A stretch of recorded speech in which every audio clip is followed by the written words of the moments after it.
Aloha, y'all. It is Thursday, named after Thor, Mjolnir's wielder from the Nordic pantheon. Everybody knows him from the movies, Marvel movies.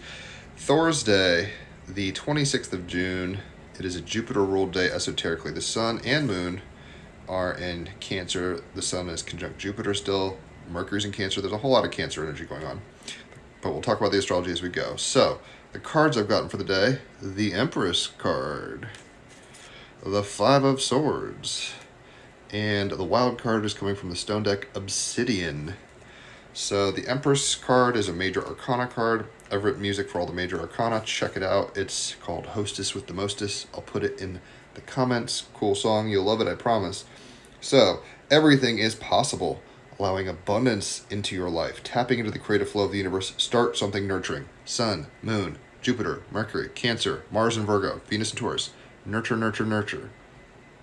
Practically speaking, in an embodied way, right? So on page 28, the Empress, I fully embrace life's rich fecundity. As the archetypal mother, the Empress embodies Mother Nature and the various seasons of life from birth to death. She understands that to fully embrace life, we must experience its remarkable hues, ready and open to accept the joy, love, and happiness, together with the pain, loss, and sadness. What is born will eventually die, and thus we must enjoy, relax, and open to each day we have, understanding the cycles of birth, death, and rebirth. Saturn conjunct Neptune in Aries. It's like there's a process. No one gets out of here alive, even though we're eternal beings in some abstract sense. This is the one shot you get in this body, with this mind, with these conditions, essentially. She is the embodiment of summer, where we find ourselves in the Northern Hemisphere presently, ripe, bursting with vitality, creativity, abundance, prosperity, a conduit for powerful sensual pleasure, Venus and Taurus, beauty and sexuality, fecundity that is heartily celebrated by her. The milk of life pours from her breasts, and indeed she has the milk of kindness in her, knowing how to attend creation, nurturing, full of warmth, love, generosity, and patience. Sun and Moon in Cancer. Sun conjunct Jupiter in Cancer, Mercury in Cancer. She is created here as a beautiful blend of Caucasian, Asian, and African heritage, the mother of the world. And if you're not getting it, Cancer is the mother of the zodiac, so all this mother energy coming in hot. Her presence weaving a potent gateway for all. Seated on a megalithic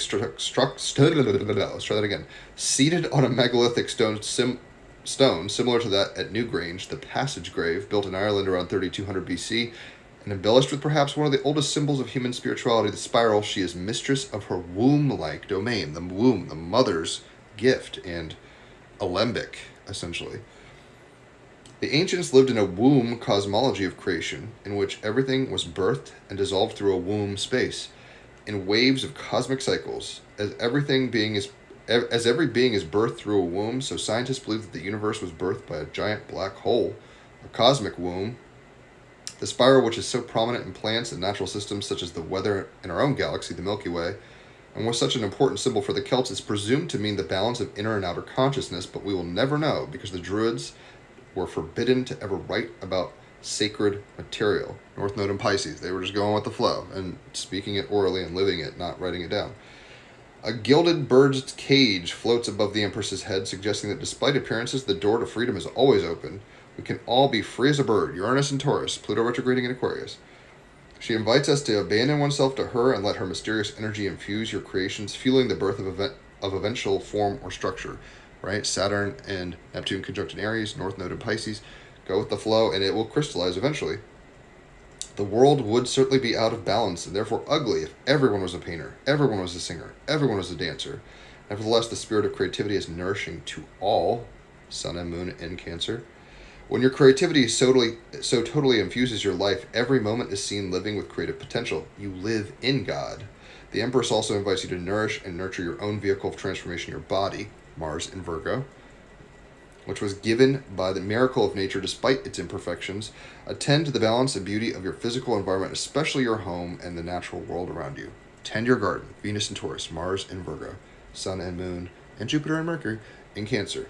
Everything is possible. Allow abundance into your life. Tap into the creative flow of the universe and start something nurturing. Loud as you can be here with the mothering energy. It's like breastfeed yourself into wholeness and watch how you bloom in your own garden of creation.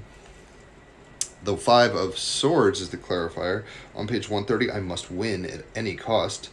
maybe the shadow of Saturn conjunct Neptune in Aries. Chiron in Aries is like, I gotta win. This is about battling your inner demons. And I should say the swords are your mind. So if you're an air sign, Gemini, Libra, Aquarius, you're a sword, but we all have minds.